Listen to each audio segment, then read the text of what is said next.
Hello student, computer fundamental की series में आज हमारा 12वां लेक्चर है ऑपरेटिंग सिस्टम।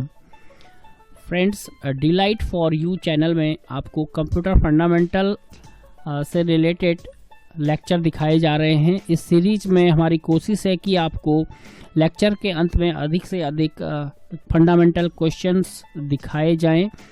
तो दोस्तों, शुरू करते हैं और जानते हैं आज के वीडियो के ऑब्जेक्टिव हमारे क्या होंगे।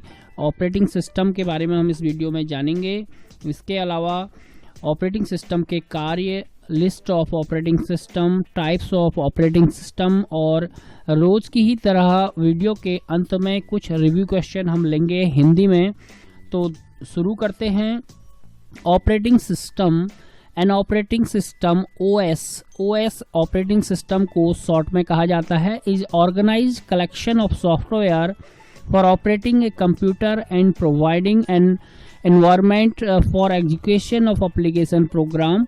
Internally, an operating system acts as a manager of resources of the computer system, such as processor, CPU, memory, file, and I/O devices. Application software usually require an operating system to function or run. Processor यहाँ पर जो लिखा गया है, processor को हम CPU के नाम से भी जानते हैं। ये हम पिछले लेक्चर में हमने देखा था। ऑपरेटिंग सिस्टम विभिन्न सॉफ्टवेयरों व प्रोग्रामों का एक समूह है जो कंप्यूटर के अन्य प्रोग्रामों को कंट्रोल करने या उनको चलाने के लिए यूजर को सुविधाएं प्रदान करता है। ऑपरेटिंग सिस्टम एक प्रकार से कंप्यूटर के विभिन्न भागों जैसे प्रोसेसर, मेमोरी, फाइलों तथा इनपुट आउटपुट डिवाइसों के मैनेजर की तरह कार्य करता है। किसी भी एप्लीकेशन सॉफ्टवेयर को चलाने के लिए ऑपरेटिंग सिस्टम आवश्यक होता है। इस प्रकार हम देखते हैं कि ऑपरेटिंग सिस्टम क्या है। ऑपरेटिंग सिस्टम कंप्यूटर के लिए बहुत ही ज़रूरी प्रोग्राम है। किसी भी कंप्यूटर को जब हम स्टार्ट करते हैं तो जो सबसे पहली स्क्रीन हमारी आती है वो बूट स्क्रीन कहलाती है। उसके बाद हमारा ऑपरेटिंग सिस्टम लोड हो जाता है। ऑपरेटिंग सिस्टम लोड होने के बाद हम किसी भी एप्लीकेशन सॉफ्टवेयर को चला सकते हैं। तो आगे बढ़ते हैं, इसको एक चित्र के माध्यम से समझते हैं। यहाँ पर एक ट्रेन आपको दिखाई जा रही है जो कि रेलवे ट्रैक पर चल रही है। यदि ये रेलवे ट्रैक नहीं होगा तो ये ट्रेन नहीं चल सकती है। तो इसी प्रकार कंप्यूटर पर भी किसी भी हार्डवेयर को चलाने के लिए ऑपरेटिंग सिस्टम की आवश्यकता होती है। ऑपरेटिंग सिस्टम एक ट्रैक होता है जिस पर हमारे एप्लीकेशन सॉफ्टवेयर रन करते हैं। अगर किसी भी कंप्यूटर पर ऑपरेटिंग सिस्टम नहीं होगा तो एप्लीकेशन सॉफ्टवेयर डायरेक्टली हार्डवेयर पर रन नहीं हो सकते हैं। इसके लिए एक रेलवे ट्रैक की ही तरह एक ऑपरेटिंग सिस्टम की आवश्यकता होती है।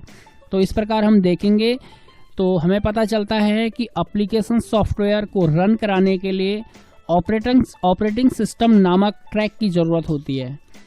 और दूसरे शब्दों में ये भी जानते हैं कि यहाँ पर यूज़र होता है जो कि एप्लीकेशन सॉफ्टवेयर को यूज़ करता है या फिर रन करता है, संचालित करता है, चलाता है।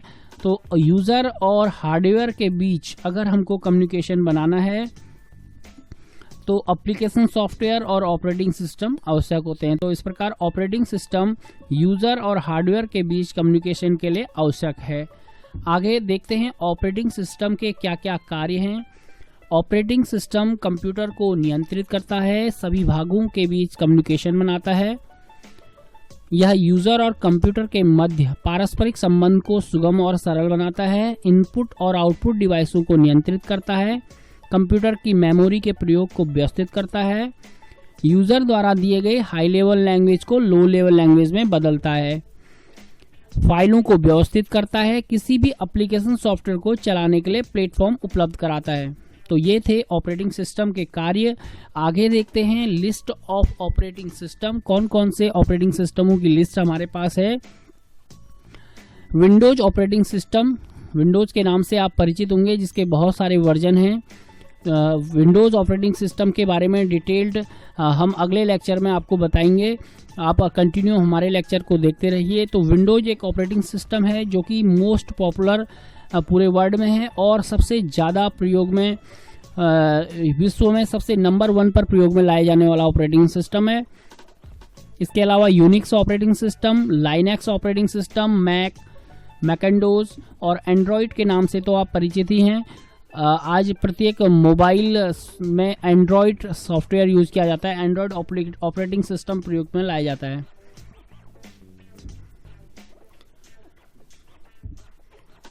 यहाँ पर देखा जाए तो अब कंप्यूटर की बात करें तो विंडोज ऑपरेटिंग सिस्टम सबसे ज़्यादा प्रयोग में लाया जाता है, और मोबाइल की बात करेंगे तो एंड्रॉयड ऑपरेटिंग सिस्टम सबसे ज़्यादा प्रयोग में लाया जाता है। Types of operating system, batch operating system, multi programming operating system, इसके अंतर्गत time sharing operating system, real time operating system, combination operating system और डिस्ट्रीब्यूटेड ऑपरेटिंग सिस्टम, ये कंप्यूटर ऑपरेटिंग सिस्टम के कुछ टाइप्स हैं। इनके बारे में भी डिटेल्ड वीडियो आपको आगे के लेक्चरों में पढ़ने के लिए मिलेंगे, देखने के लिए मिलेंगे। अब लेक्चर के अंत में हम देखते हैं कुछ रिव्यू क्वेश्चन ऑपरेटिंग सिस्टम से रिलेटेड। ऑपरेटिंग सिस्टम का प्राथमिक उद्देश्य क्या है? कंप्यूटर को सहज इस्तेमाल लायक बनाना और हार्डवेयर का दक्षतापूर्ण उपयोग, मेमोरी बढ़ाना, फाइल प्रबंधन, ए और सी दोनों। तो इस प्रकार आप देखेंगे इसका आंसर होगा डी। जब कंप्यूटर की मेन मेमोरी में एक से अधिक प्रोग्राम चलते हैं तब इस क्रिया को क्या कहते हैं? इस क्रिया को कहते हैं मल्टी प्रोग्रामिंग। अगर एक से अधिक प्रोग्राम एक साथ रन कर रहे हैं that is called multi programming. Operating system किसको मैनेज करता है? ऑपरेटिंग सिस्टम क्या मेमोरी में और फाइल्स को मैनेज करता है, प्रोसेसर को करता है, या आईओ डिवाइस को करता है? तो अभी हमने पढ़ा था ऑपरेटिंग सिस्टम उपरोक्त सभी को मैनेज करता है। निम्नलिखित में से कौन ऑपरेटिंग सिस्टम नहीं है? लाइनक्स, मैक, मैकेंटोश, इनमें से कोई नहीं। लाइनक्स भी एक ऑपरेटिंग सिस्टम है, मैक भी एक ऑपरेटिंग सिस्टम है, मैकेंटोश भी एक ऑपरेटिंग सिस्टम है। तो इसका आंसर होगा डी, इनमें से कोई नहीं। अगला प्रश्न है, कंप्यूटर सिस्टम को संचालित करने के लिए सबसे ज़्यादा जरूरी क्या है? कंप्यूटर सिस्टम को संचालित करने के लिए सबसे ज़्यादा जरूरी ऑपरेटिंग सिस्टम है। ऑपरेटिंग सिस्टम हार्डवेयर और यूजर के बीच किसका काम करता है?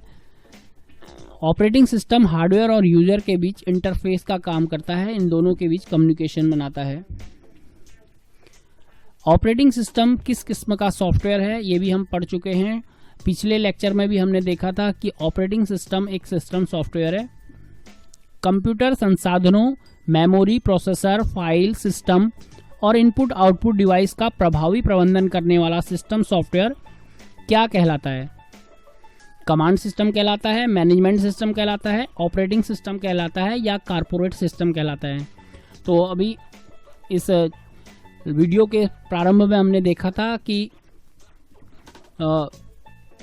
कंप्यूटर संसाधनों, memory, processor, file system, input output डिवाइसों का प्रभावी प्रबंधन करने वाला सिस्टम ऑपरेटिंग सिस्टम कहलाता है।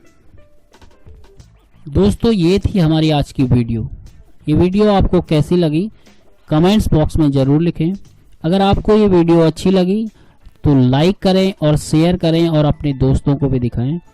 अगर आपने हमारे चैनल को अभी तक सब्सक्राइब नहीं किया है तो हमारे चैनल को सब्सक्राइब जरूर करें और बेल आइकन दबाएं। Thank you.